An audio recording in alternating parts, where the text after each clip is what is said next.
Anin how Atlanate Tanse Niwago Maganak Nitutemak. Diana Spidel Nisigersun. Hi, my friends and relatives. My name is Diana Spidel. I'm the Interim Director of Indigenous Strategy here at Saskatchewan Polytechnic. We are situated on the Treaty 4 and Treaty 6 territories and the homeland of the Métis people. I'm pleased today to introduce our next speaker, Dr. Kim McKay-McNabb. Her talk is titled Sharing Our MMIWG Stories of Trauma, Healing, and Recovery, Families Healing Within. Dr. Kim McKay-McNabb is from the George Gordon First Nation. She's the Executive Director of the White Raven Healing Center with the File Hills Qu'Appelle Tribal Council and practices as an Indigenous therapist, researcher, and clinician. The research she conducts is led by First Nations community and is community-based with a focus on holistic health, guided by teachings from knowledge keepers within the Treaty 4 territories and beyond. Please welcome Dr. Kim McKay-McNabb. Good morning. I'd like to thank Mary Lee for the opening prayer this morning. I'd also like to thank the Vice Chiefs, David Pratt, for opening prayer, as well as Chief Natauhau Marasti. I'm very honored to be a part of this first annual We Rise Calling to Justice first annual conference for change. I really appreciate being able to share some of the stories that I've been honored to have within the work that I do. My name is Dr. Kim McKay-McNabb. I'm originally from Zagamay First Nation. I am Soto Cree and come from the north. I am very much honored to share some of these stories about those that have shared their life experiences with me. Today, I'd really like to shine the light upon, trauma is very different for everybody. And I know that as a therapist, we all look to, there's not one way, there's many. And especially in our culture, there's lots of different ways that we can support one another through the healing and the trauma and the recovery. I've had the honor to sit with many of our families for going on 20 plus years. And the stories that they have shared with me, I'm very humbled by being a part of their experiences.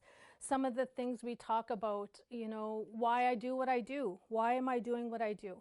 I am a First Nations woman who has also experienced tremendous trauma in my life.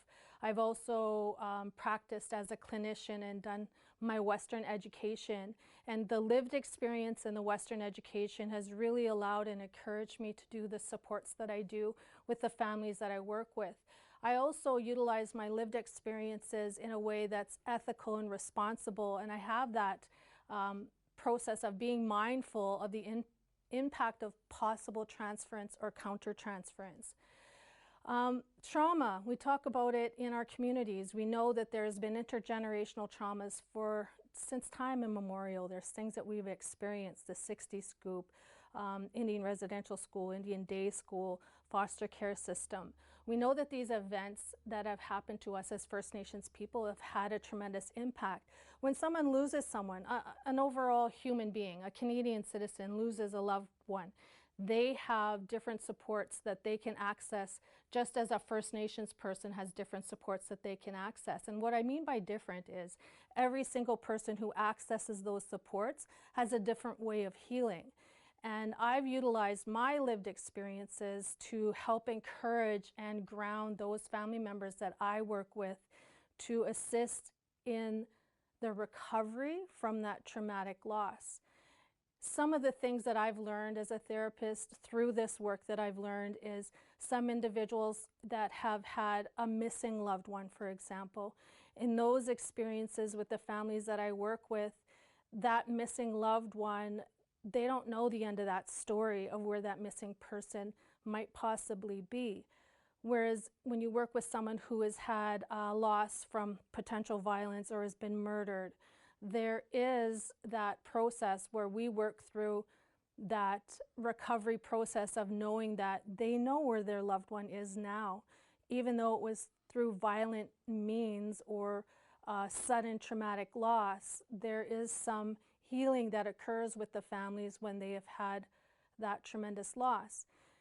Some of the work that I've done over the last number of years, I've recognized that I really do hope that there's more individuals in our communities that will do this important work, because we have so many families that really do require that care, treatment, comfort, and support. And it's really difficult. When I made the decision to leave my private practice and work within the tribal council to assist in a healing center, it really was difficult to do my transfer of clients. One of the things that I worked really hard with the families with is recognizing that there should be different aspects of care, treatment, and support. And I had done that with my private practice previously, is asking an individual when they come in who's had a missing or murdered loved one, and what is their way that they'd like to move forward with recovery from that. Many times I would walk the land with the family members, and we'd go on the land and we'd do some recovery work through working in our Treaty 4 territories, maybe in Treaty 6 when I did work in Saskatoon also. But knowing that we as First Nations, Indigenous people of the land, going back to the land has really been a very integral part to that healing and recovery from that trauma. Every family that I've worked with is healing within. And within those families, there's different spectrums of where people are at in that process of recovery from the loss. And that's one of the things that I think we have to keep in mind. I know I come from working in insurance companies or working at an institution where we were told using our cognitive behavioral therapy or our best practice, those are good options. We can utilize those for different mental health challenges or disorders that emerge through the therapeutic process. But there's also that idea of a colleague of mine, she talks about forever care, and it's true. We as Indigenous people have had such tremendous levels of trauma and so many levels of systemic racism that it's going to take us as Indigenous people a bit longer for that recovery process. And in terms of the MMIW work that I've done, I was really supported in that work that I did through working with the FHQTC at RITSIS. And RITSIS, I was coming in as a private practice psychology background, coming in to do that work with the families. And it was really from the families that we emerged and we rejuvenated the kind of work that we were doing. And it's really important to recognize that when families are healing within, not everybody in that family is going to be at the same spot. So you really have to work as a therapist, as most therapists do, with taking what comes into the room, with what they bring in with that session or onto the land if you're walking on the land to do that work, which is a lot of what we do with the work that I do. But knowing that there's medicines that we can access, there's knowledge carriers that we can access for supports, there's ceremonial people that we can access, there's medicine people we can access. And those are the very important pieces that go in alignment with the Western-based therapy that we utilize. One of the things that we did at the group that was coordinated over the last number of years through RITSIS is we pulled the families into these group sessions, and we asked them, what types of things would you like to do? What types of things would help you along your journey of healing? And in that process, it really came from the families as to what would help and facilitate that support. And those things included learning things such as making ribbon skirts and coming together and cooking soup and bannock, or having days where we brought together everything that we could and they made vision boards, you know, things like that that brought the community members and the families together to move forward in that recovery process. Through that, we also worked closely with the families. I say we because I have other colleagues that assisted and facilitated this work that I would like to acknowledge. And we worked towards developing a stronger sense of how to work, first of all, with the individual, but knowing that the family is a part of that. And so we've had times where we've brought in the families where one person was accessing possibly the group or the individual therapy, and we brought in the ceremonial pieces such as a sharing or a healing circle. And that was really important in terms of those that, the families that I've worked with over the number of years that I've done this work is, you know, there's this idea of justice and then there's this idea of law. And some of the things that our families are really working towards is when there's a law process and there's, going through the court process and having to be re-traumatized through being a witness or being a person that is sharing that story at the court process, there also has to be those extra steps in place to help the family do recovery work together. Now, some people are going to be on 0 to 10, 0, working really hard to, 0 to 10. Some are working really hard at 10, and some are just reaching at 0 to 1, 2, 3. Everybody has different ways of coping. 10 is working really hard, 0 just starting, maybe 1, 2, 3. We also have to think about within families, as First Nations and Indigenous people, we have ways that we don't cope.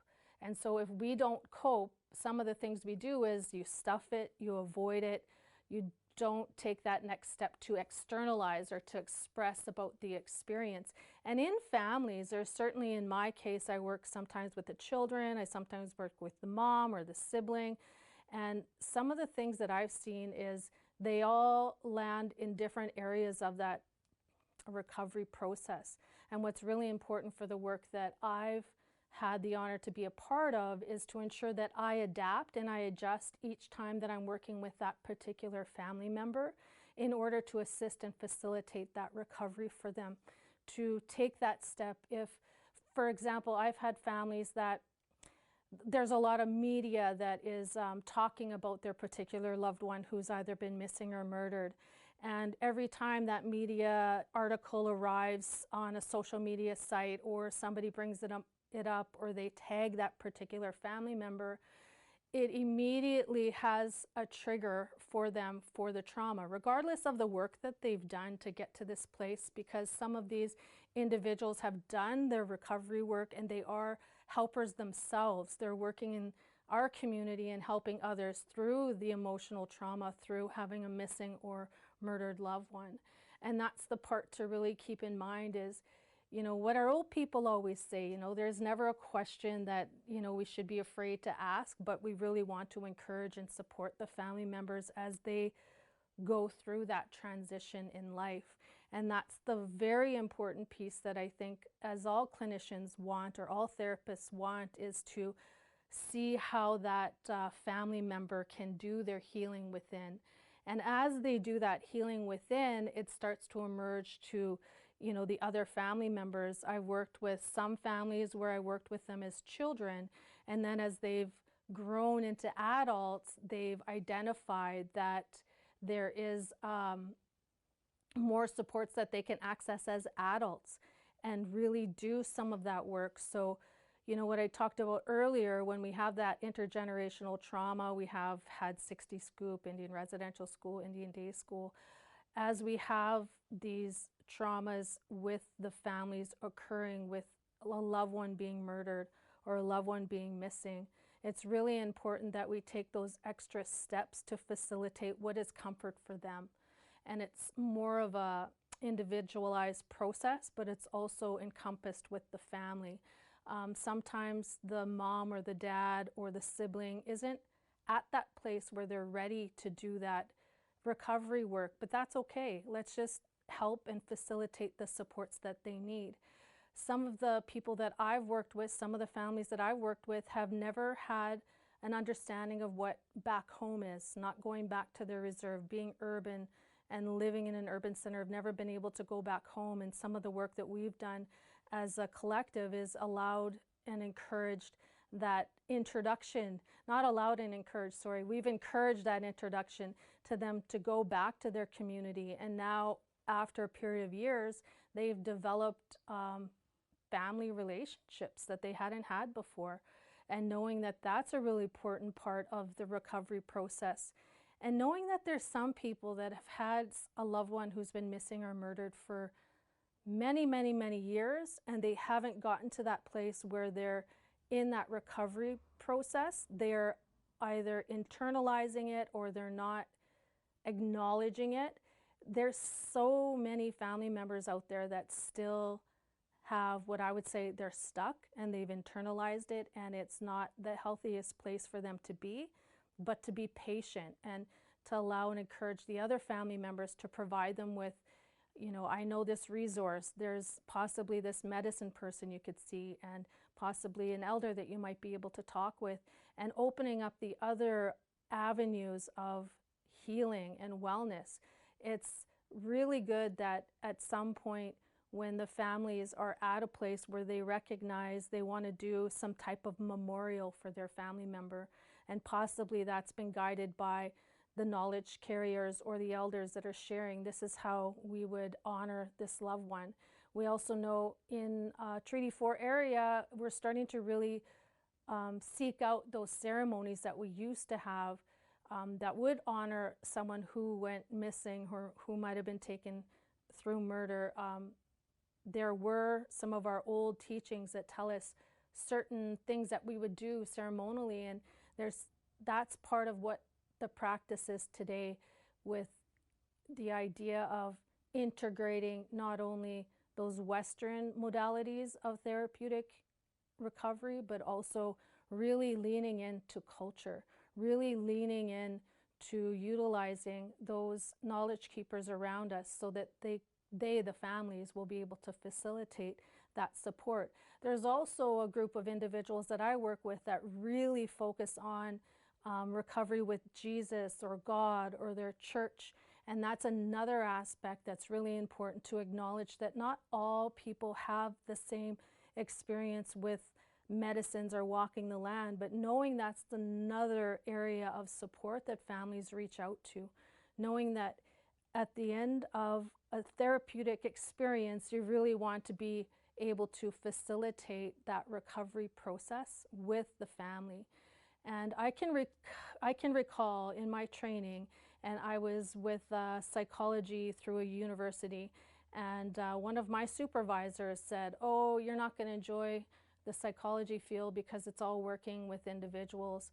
And I challenged that question, and I said, as Indian people, as First Nations, Indigenous people, we work as a collective. And when I do work in the community, I'm going to work as a collective for the community, for the family, because we look to briefly to addictions, and addictions is something that people will look to or access when they are not ready to deal with a death.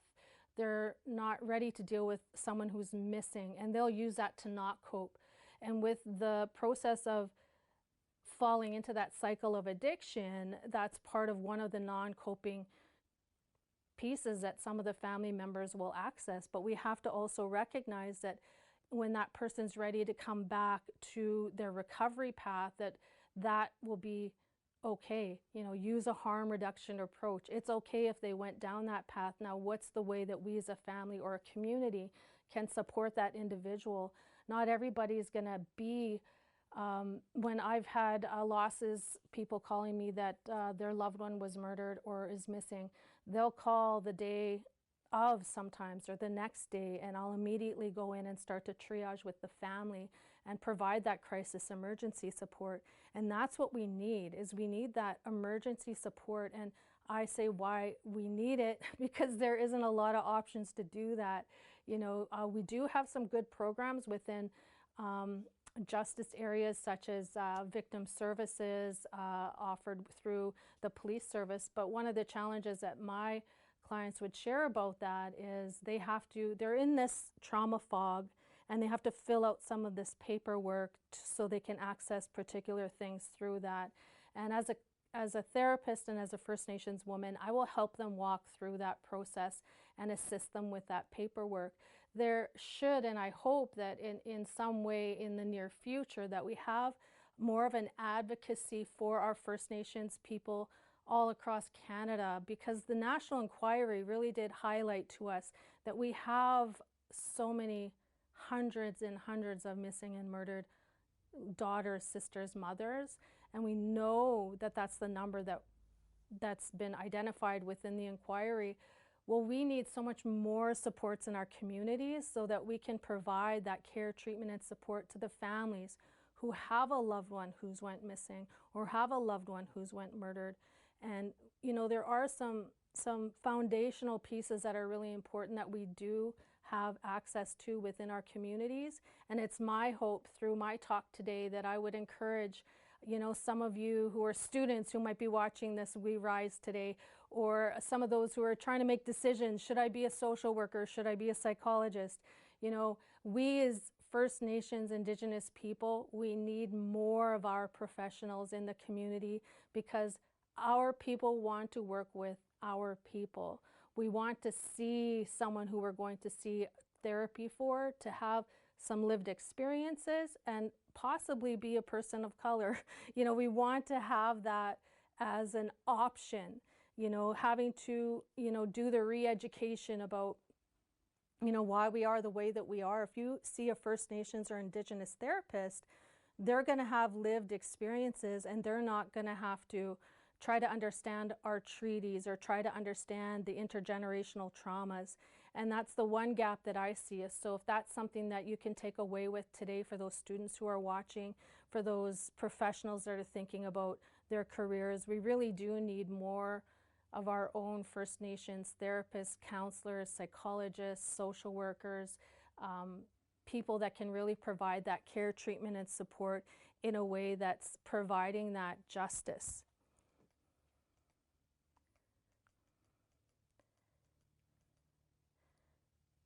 I think some of the things that I wanted to close off my discussion with today is, you know, we want to work with people in the area of MMIW about more about what that person's been through, not putting any of that, what have you done to get here? We really want to use that trauma-informed lens and acknowledge that we want to develop a foundation that in that therapeutic experience where they're safe, they can trust us, we develop strong rapport, they know that there's strong supports for them to walk through their journey of healing. And that's one of the biggest pieces that I think people, the biggest step for someone to take is to pick up that phone or chat or send a text to make that first session. That is the biggest challenge. And as a private practice therapist, I would have so many first-time no-shows, but I always followed up with those no-shows, and I always continued to access because it takes so much courage to take that first step. I really do thank the Women's Commission for putting on this first annual We Rise conference today, and I really am thankful that I've been able to share just a bird's eye view into some of the things that I do with the families. I'm very honored that I have been a part of many of those families' lives, and I have watched many of them grow from children into young adults, into mothers and fathers themselves. And I'm really thankful that they had that opportunity to take the time for their own recovery, because it really is important. I can't stress that enough. Make that hard phone call. That's what you need to do. So thank you very much, and I really appreciate my time. Hi.